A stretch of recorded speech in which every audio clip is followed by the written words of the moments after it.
ZEE5 ಇರುವಾಗ ನೀವು ನಿಮ್ಮ ನೆಚ್ಚಿನ ಶೋಗಳನ್ನ ಎಂದಿಗೂ ಮಿಸ್ ಮಾಡಿಕೊಳ್ಳುವುದಿಲ್ಲ. ಅದು ಸಂಪೂರ್ಣ ಉಚಿತವಾಗಿ.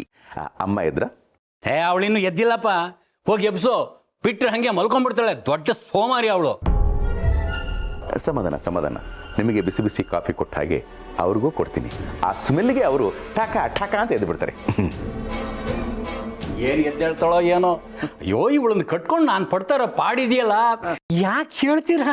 ಹೇಳಬಾರ್ದು ಏನ್ ಮಾಡಕ್ಕಾಗತ್ತೆ? ಸಮಾಧಾನ ಮಾಡ್ಕೊಳ್ಳಿ.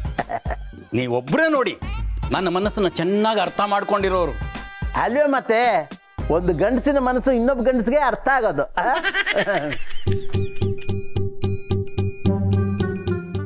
ಕರ್ಮ ಎಲ್ರಿಗೂ ವಿದ್ಯೆ ಹೇಳ್ಕೊಡೋ ಮೇಷ್ಟ್ರು ಇವನಿಗೆ ಬುದ್ಧಿ ಇಲ್ಲ.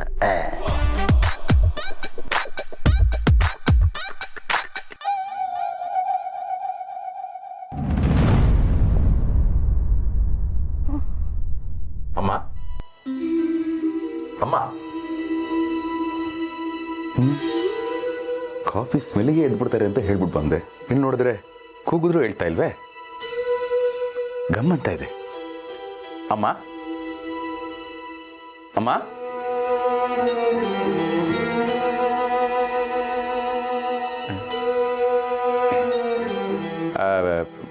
ಮೇಷ್ಟ್ರೇ ಮೇಷ್ಟ್ರೇ.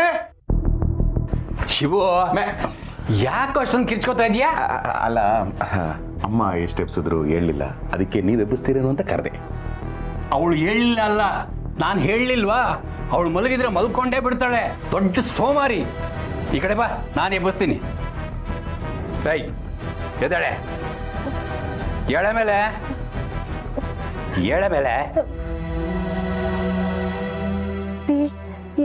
ಯಾಕೋ ಮೈಯೆಲ್ಲ ತುಂಬಾ ಸುಡ್ತಾ ಇದೆ ರೀ. ಎದ್ದೇಳಕ್ಕೆ ಆಗ್ತಾ ಇಲ್ಲ, ಕಣ್ ಬಿಡಕ್ಕೆ ಆಗ್ತಾ ಇಲ್ಲ.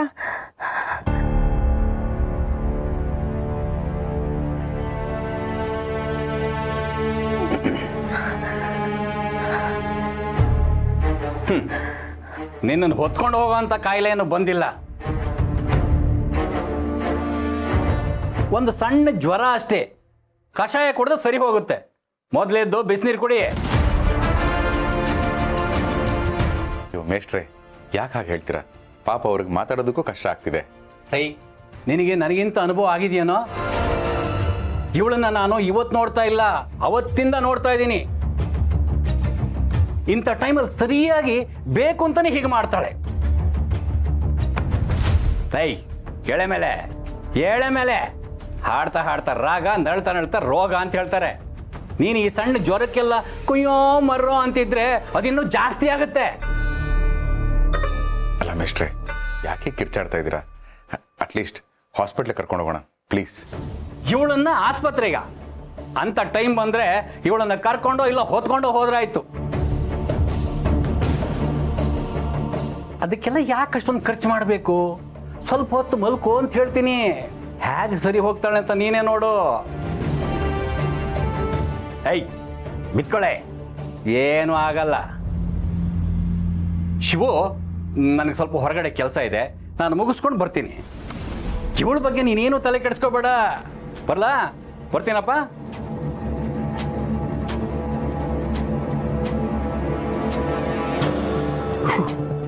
ಸಿಕ್ಕಾಪಟ್ಟೆ ಸುಡ್ತಾ ಇದೆ. ಮೇಷ್ಟ್ರಿಗೆ ಗೊತ್ತಾಗಿಲ್ಲ ಅನ್ಸುತ್ತೆ. ಶಿವು, ಬೇಡಪ್ಪ, ಏನೂ ಪ್ರಯೋಜನ ಇಲ್ಲ. ಅವ್ರು ಒಂದ್ಸಲ ಹೇಳಿದ್ಮೇಲೆ ಮುಗೀತು, ಯಾರ ಮಾತನ್ನು ಕೇಳಲ್ಲ. ಅಮ್ಮ ನೀವು ಸಮಾಧಾನ ಮಾಡ್ಕೊಳ್ಳಿ. ಪಾಪ ಮೇಷ್ಟ್ರಿಗೆ ಗೊತ್ತಾಗಿಲ್ಲ ಅನ್ಸುತ್ತೆ. ನಾನು ಹೋಗಿ ಕರ್ಕೊಂಡ್ಬರ್ತೀನಿ, ನೀವು ರೆಸ್ಟ್ ಮಾಡಿ. ಗಿರಿ, ಇಲ್ಲೊಂಚೂರು ನೋಡು.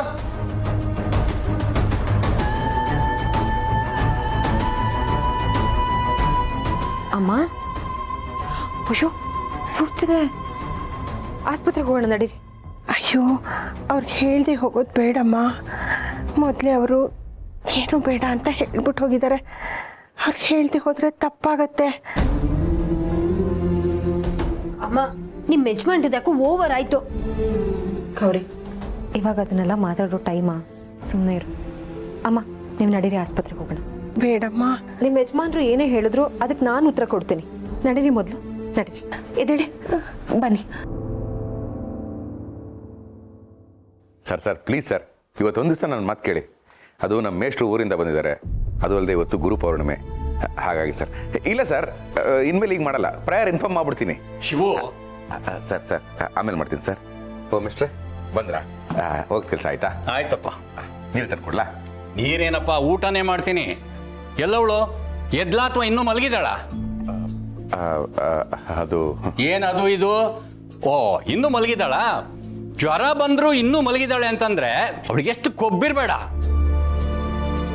ಎದ್ದು ಓಡಾಡು, ಜ್ವರ ಹೋಗುತ್ತೆ ಅಂತ ಹೇಳಿದ್ದೀನಿ. ಆದ್ರೂ ನನ್ನ ಮಾತು ಕೇಳಿದೆ ಇನ್ನೂ ಮಲಗಿದಾಳ? ಅಲ್ಲ ಮಿಸ್ಟ್ರೆ, ಜ್ವರ ತುಂಬ ಜಾಸ್ತಿ ಆಗಿತ್ತು, ಅದಕ್ಕೆ ಗಿರಿ ಗೌರಿ ಆಸ್ಪತ್ರೆ ಕರ್ಕೊಂಡು ಹೋಗಿದ್ದಾರೆ. ಏನು, ಆಸ್ಪತ್ರೆಗ? ನನ್ನನ್ನು ಕೇಳದೆ ಅವಳು ಹೆಂಗಯ್ಯ ಹೋಗ್ತಾಳೆ?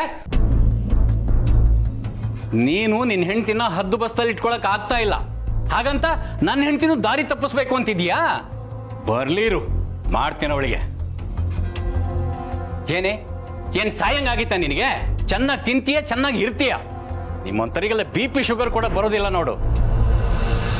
ನಿನಗೆ ಬುದ್ಧಿ ಹೇಳಿ ಹೇಳಿ ನನಗೆ ಬಂದಿದೆ BP ಶುಗರು. ಇವಳಿಗೆ ಹೇಳ್ಕೊಳ್ಳುವಂತ ಕಾಯಿಲೆ ಏನೂ ಇಲ್ಲ. ಏನೇ ಆಗಿತ್ತು? ನನಗೆ ಹೇಳ್ದೆ ಕೇಳದೆ ಆಸ್ಪತ್ರೆ ಹೋಗಿರೋದನ್ನ ನಾನು ಕ್ಷಮಿಸೋದಿಲ್ಲ. ನೀನ್ ನನಗೆ ಬೇಕಾಗಿಲ್ಲ. ಬೇಕಿದ್ರೆ ನೀವೇ ಇವಳನ್ನ ಈ ಮನೇಲಿ ಇಟ್ಕೊಳ್ಳಿ, ಇಲ್ಲ ಅಂದ್ರೆ ಯಾವ್ದಾದ್ರೂ ಹಾಳು ಬಾವಿಗೆ ತಳ್ಳಿಬಿಡಿ.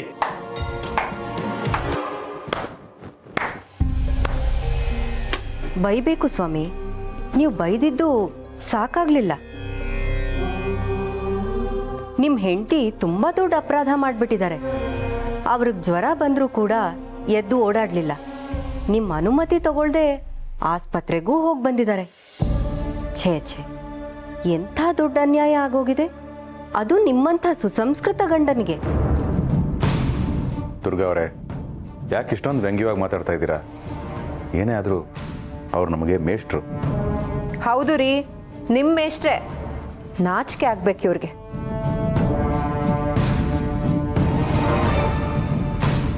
ನಾನು ಚೆನ್ನಾಗಿಲ್ಲ ಅಂದ್ರೂ ಪರವಾಗಿಲ್ಲ, ನನ್ನ ಹೆಂಡತಿ ಸುಖವಾಗಿರ್ಬೇಕು ಅನ್ನೋರ್ ಮಧ್ಯ ನನಗೆ ಕಾಯಿಲೆ ಇದೆ, ನನ್ನ ಹೆಂಡತಿಗೆ ಬಂದಿಲ್ವಲ್ಲ ಅಂತ ಹೇಳ್ತಿದ್ದೀರಲ್ಲ, ನೀವು ಮಕ್ಳಿಗೆ ಪಾಠ ಹೇಳ್ಕೊಡೋ ಗುರು.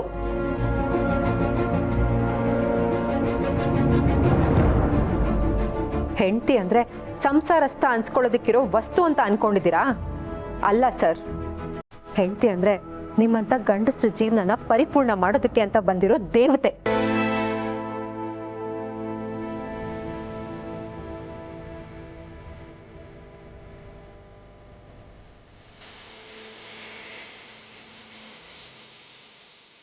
ಅವಳೊಬ್ಳು ಇಲ್ಲ ಅಂದಿದ್ರೆ ನಿಮ್ಗೆ ಸಮಾಜದಲ್ಲಿ ಸಿಗೋ ಗೌರವ ಯಾವತ್ತೋ ಹೊರಟೋಗ್ತಾ ಇತ್ತು. ಹೇಳಿದ್ದೆಲ್ಲ ಕೇಳ್ತಾಳೆ ಅಂತ ಅಹಂಕಾರ ತೋರಿಸ್ತಾ ಇದ್ದೀರಲ್ಲ, ಒಂದೇ ಒಂದ್ ಕ್ಷಣ ನೀವ್ ಹೇಳೋದನ್ನ ಕೇಳಲ್ಲ ಅಂತ ಎದುರು ನಿಂತ್ರೆ ಏನಾಗತ್ತೆ ಅಂತ ಯೋಚನೆ ಮಾಡಿದ್ದೀರಾ? ZEE5 ಆಪ್ ಡೌನ್ಲೋಡ್ ಮಾಡಿ ಎಲ್ಲಾ ಸಂಚಿಕೆಗಳನ್ನು ಸಂಪೂರ್ಣ ಉಚಿತವಾಗಿ ನೋಡಿ.